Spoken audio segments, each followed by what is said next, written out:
शुरुआत इस गहरी बात से करते हैं। जो घमंड में खुद को तूफान समझ बैठे, उन्हें अक्सर एक खामोश हवा गिरा देती है। ये सिर्फ कोई लाइन नहीं है, बल्कि आज के हमारे इस पूरे विश्लेषण का आधार है। घमंड की आक्रामकता और एकदम शांत स्वभाव के बीच का ये जो टकराव है ना, ये बहुत कुछ सोचने पर मजबूर कर देता है। तो बिना वक्त बर्बाद किए सीधा इस रणभूमि की गहराई में उतरते हैं। आज हम जिस लड़ाई को डिकोड कर रहे हैं वो है बचाव का नृत्य। आइए उस दृश्य की कल्पना करें। मैदान के बीचों बीच धूल उड़ रही है, ढोलों की भारी गूंज है और पूरे मैदान की नजरें सिर्फ इन दो शूरवीरों पर टिकी हैं। ऊपर बैठे विशिष्ट दर्शक भी टकटकी लगाए देख रहे हैं। ये कोई आम लड़ाई नहीं है, ये दो बिल्कुल अलग विचारधाराओं की टक्कर है। देखते हैं ये जबरदस्त लड़ाई शुरू कैसे होती है। तो लड़ाई के पहले चरण में भारी प्रहार और बहती गति का सीधा मुकाबला होता है। माहौल में गजब का तनाव है। वीर रुद्र अपनी पूरी ताकत और भयंकर गुस्से के साथ आगे बढ़ता है, एकदम इस इरादे से कि बस एक ही झटके में खेल खत्म कर दे। यहां दोनों के लड़ने के तरीके का असली फर्क दिखता है। एक तरफ है वीर रुद्र की आक्रामकता, जो सीधे आरव के सीने पर भारी मुक्का जड़ने के लिए पूरी स्पीड में आगे आता है, सिर्फ और सिर्फ गुस्सा। लेकिन दूसरी तरफ आरव की प्रतिक्रिया हैरान करने वाली है। वो बस एक कदम पीछे लेता है और पानी की तरह बड़ी आसानी से दाईं ओर खिसक जाता है। नतीजा क्या होता है? वीर रुद्र का मुक्का सीधा हवा को चीरते हुए खाली निकल जाता है। पूरी भीड़ सन्न है कि इतनी ताकत के बाद भी एक भी प्रहार निशाने पर क्यों नहीं लग रहा। ये कच्ची ताकत और बेहतरीन शारीरिक संतुलन का एक अद्भुत उदाहरण है। और इसी भयंकर तनाव के बीच एक बड़ा ही मजेदार पल आता है।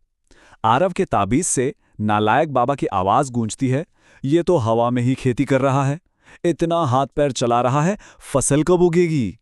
मतलब सोचने वाली बात है। रणभूमि में जहां जान पर बनी है, वहां ऐसा डायलॉग। आरव को भी बीच लड़ाई में अपनी हंसी छुपानी पड़ जाती है, पर यह छोटी सी बात यह साबित करती है कि इतने भारी दबाव में भी आरव मानसिक रूप से कितना ज्यादा शांत है। अब जरा छज्जे से आ रही फुसफुसाहटों और दर्शकों की प्रतिक्रियाओं पर भी नजर डालते हैं, क्योंकि इस लड़ाई का असर सिर्फ नीचे मैदान तक सीमित नहीं है। ऊपर का नजारा देखते हैं। सबसे पहले रुचि, जो अनजाने में अपने सिंहासन का किनारा एकदम कस के पकड़े हुए हैं।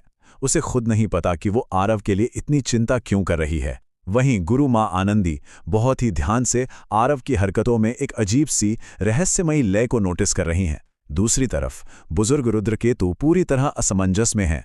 उन्हें लग रहा है कि आरव तो लड़ ही नहीं रहा है, लेकिन कालदंत जैसे अनुभवी विश्लेषक ये समझ चुके हैं कि आरव असल में पूरी तरह से अपनी शर्तों पर लड़ रहा है। एक ही लड़ाई है, पर सबके नजरिए कितने अलग हैं।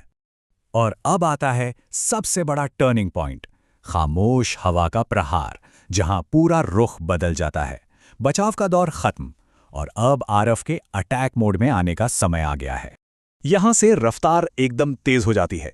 पहला प्रहार, वीर रुद्र हमला करता है, लेकिन आरव तेजी से झुककर घूमता है और वीर के कंधे पर एक भारी हथेली मारता है।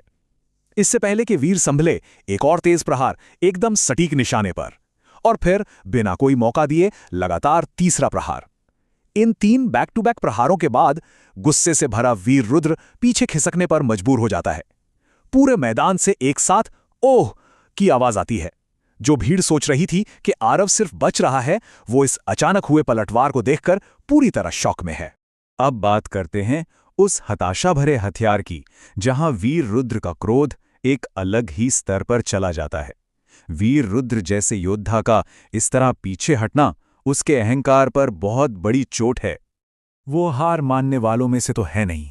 एकदम लाल आंखों और भारी हताशा के साथ वीर रुद्र अपनी पीठ के पीछे हाथ ले जाता है और एक चमकता हुआ भाला निकाल लेता है।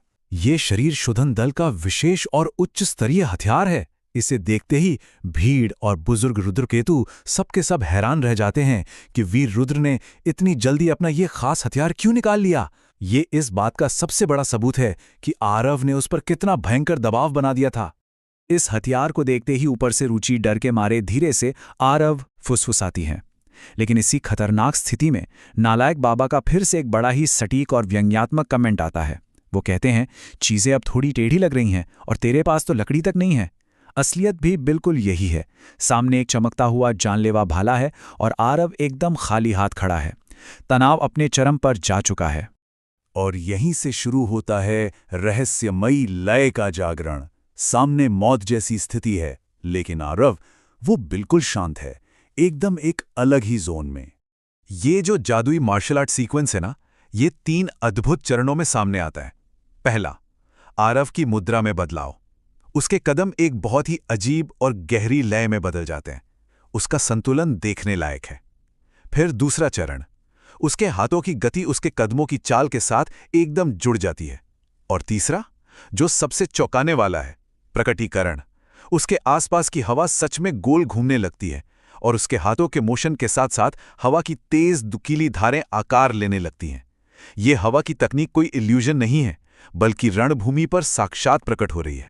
ये देखकर हमेशा शांत रहने वाली गुरुमा आनंदी भी हैरानी से अपनी सीट से आधी उठ जाती हैं और हमारे सामने एक बहुत बड़ा सवाल छोड़ जाती हैं। आखिर ये रहस्यमयी हवा की तकनीक है क्या, और क्या ये सच में शरीर शोधन दल के उस चमकते हुए भाले को रोक पाएगी? निहत्थे आरव और इस खतरनाक हथियार के बीच का ये अंतिम टकराव किस तरफ जाएगा, ये सोचना सच में रोंगटे खड़े कर देता है। आज के इस पूरे विश्लेषण में बस इतना ही। इन दोनों तकनीकों के टकराव में क्या होगा, ये जानने के लिए हम सब बेकरारी से इंतजार कर रहे हैं।